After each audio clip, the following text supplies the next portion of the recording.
Hi, I'm Joe Feeks, editor of Pig Health Today, and with me is Dr. Liz Wagstrom. She's the chief veterinarian for National Pork Producers Council. Welcome to Pig Health Today. Thanks, Joe. Thanks for coming to Expo. Well, it's great to have you here because there's so much to talk about, particularly as it relates to the industry's use of antibiotics. Because 18 months ago, we had these new veterinary feed directive rules kick in. From what I understand, the pork industry has done a good job of adjusting to them, but what's your take on it from a veterinarian? Yeah, I think we've been really pleased that the rules have been well followed. The FDA worked with the industry to make sure that things were workable before they kicked in. Obviously, the Pork Board and ASV and others in their outreach had producers ready. The feed industry was ready. So we were ready when it happened. Since then, we've been actually trying to find out what's the impact been. And so we've talked to veterinarians and producers about, have there been negative animal health impact? And what have you been learning? And what we've been learning is that because FDA recognized that the ability to prevent disease is essential for animal health, that they allowed those uses to be able to continue. And veterinarians have been very careful about making sure they are focused on preventing a specific disease with the correct drug at the right duration and time. And that's really, I think, preserved animal health in this whole reduction of availability. Let's talk about that a little bit because, there are those on the consumer side of the industry and food service for that matter that would say, well, antibiotics shouldn't be used for prevention, or that's just a loophole for growth promotion. What is your take on that as a veterinarian? Right, we've had advocacy groups, obviously, who have tried to cast aspersions on the new rule, saying it's really got this loophole because some of the prevention dosages are very similar to what were used for growth promotion. What our argument back to that is, we have veterinary oversight. We're focused on a specific disease in a group of animals known to be at risk. We were actually really pleased. I just came back from OIE, which is the World Animal Health Organization. 2 weeks ago in Paris, they actually put together a set of definitions on antibiotics. And there was a lot of argument about what to call what, but they clearly have grouped disease treatment, control, and prevention under one category and growth promotion under another category. Originally, the language was going to say therapeutic and non-therapeutic. There were some political concerns over that. So now OIE has prevention, control, and treatment lumped as veterinary medical uses, and growth promotion is a non-veterinary medical use. So on the international stage, we're clearly showing that prevention is essential to animal health. Some might say, well, you've got vaccines and there are other things you can do with the facilities to try to prevent disease. Antibiotics are important, but so important, should we really be using them for disease prevention? We do have management things we can do to try to prevent exposure to disease. Not everything works perfectly.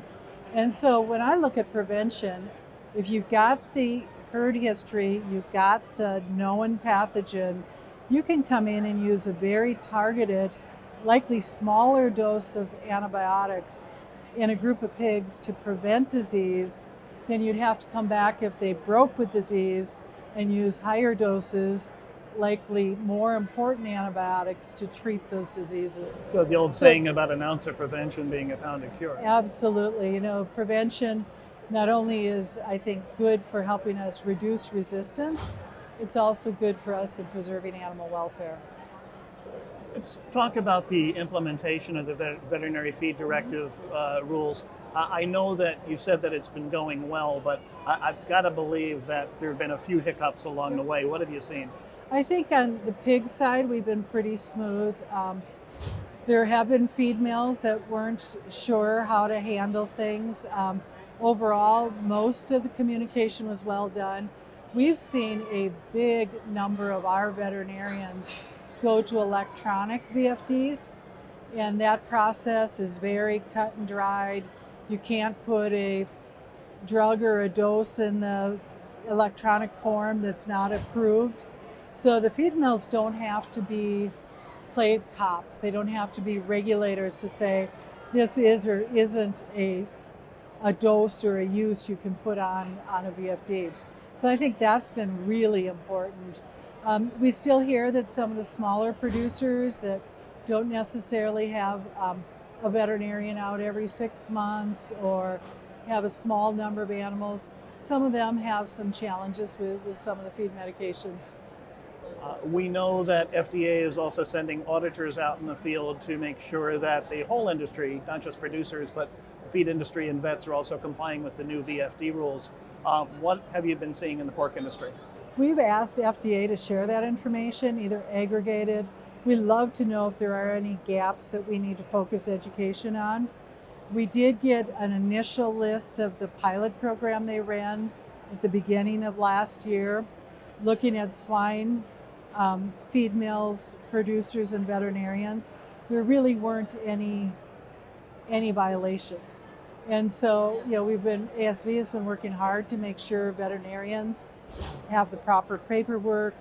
The electronic VFDs has been pretty valuable for that as well. And so far, we're not hearing any concerns from FDA over that. Are we seeing any changes in the health status of the herd as a result of these new rules? We've been asking. As of yet, we're not hearing anything. Again, I think because FDA allowed the use of prevention under veterinary oversight, that those drugs that may have been used for growth promotion that were preventing disease can be replaced by prevention for those same diseases. Now, the food service industry has been pretty vocal about the way animals and poultry are being raised. On the poultry side of the business, we now know that 40% of the poultry is antibiotic free, or at least raised without antibiotics. Is that creating more pressure on your industry? There's always pressure. There's social pressures from many of the advocacy groups. The pork industry's got a really good program of people who call on the retailers and restaurants, working through the process of helping them understand that a 42-day-old chicken has less chance of being exposed to disease than a 190-day-old pig. And so we've been working hard on that. We're also part of some groups that are working with advocacy groups and some of our customers to try to help define stewardship and help us understand how we can demonstrate stewardship so that our customers can be comfortable. I mean, if we look at the PQA Plus program, it definitely has a focus on antibiotic stewardship, but now we need to say, how can we demonstrate to our customers that this is appropriate stewardship and that it's being complied with? So, do you think the FDA is content with the way the pork industry has responded to this, or might there be some other rules or regulations coming down the pike? I think that this was the first step of a multi-step process. We're definitely hearing signals from FDA that they intend to move boluses and injectable products that are medically important from over-the-counter to prescription only. So that will move then any of the medically important antibiotics, no matter what the dosage form is, to being under veterinary oversight.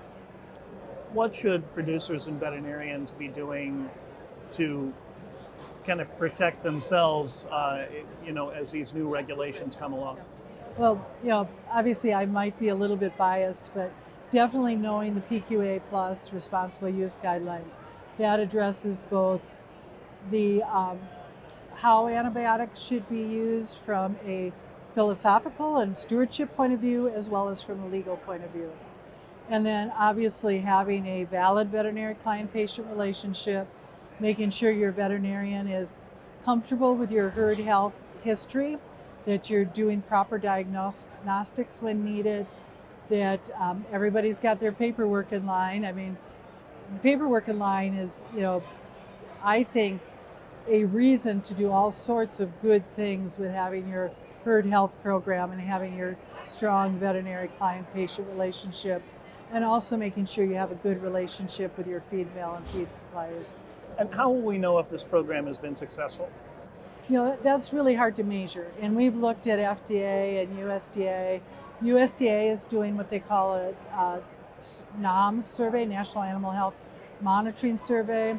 They did one last summer to try to understand antibiotic use in 2016 before the rule changed. They will do one probably next summer or into early 2020 to see if they can identify any changes. We're really encouraging producers to comply with that.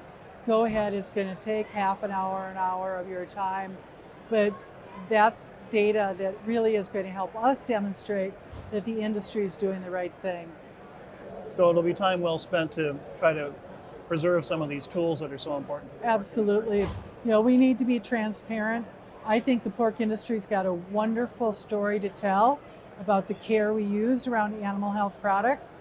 And so we just need to be out front telling people what we do and why we do it. Sounds like a good plan. Great. We've been talking to Dr. Liz Wagstrom. She's the Chief Veterinarian for National Pork Producers Council. Thanks again for coming by. Thank you, Joe.